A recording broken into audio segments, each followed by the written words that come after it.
So what the hell even are prepositions? Well, they're weird and a big cause of confusion in almost every single language for almost every single language learner. So in this video, I'm going to tell you what they are, how to spot them, and give you some tactics on how you can get to grips with them and learn them.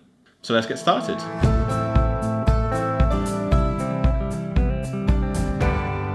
Simply put, a preposition is something that you use with a verb so that it makes sense with a given noun.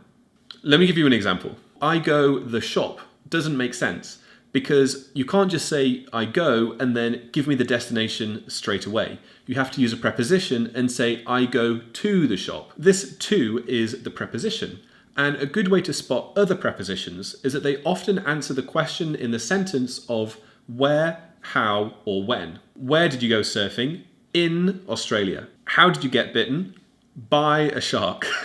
One last thing to know is that prepositions are often used very differently in different languages. In fact, a number one complaint of language learners is that they usually seem completely arbitrary and completely unintuitive.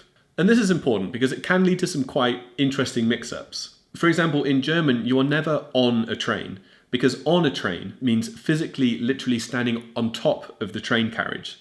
Instead, you have to say that you are in a train, which to an English speaker just sounds really needlessly specific. And there are hundreds of examples like this in almost every language. And even if you start to consider English for a little bit, you realize that it is completely bonkers. To demonstrate this, I'm going to take the verb to get and apply some different prepositions to it.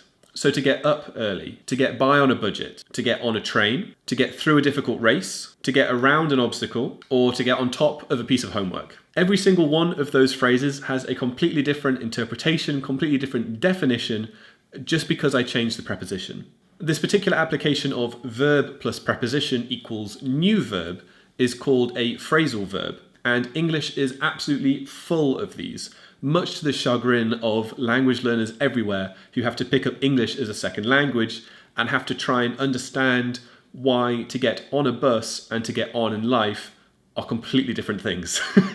So how do we learn how to use prepositions correctly? Well, the first thing is that, as I've said, this is a really strange, finicky, complex bit of grammar. And it will be a long time before you stop telling your German friends that you are literally standing on top of the U-Bahn.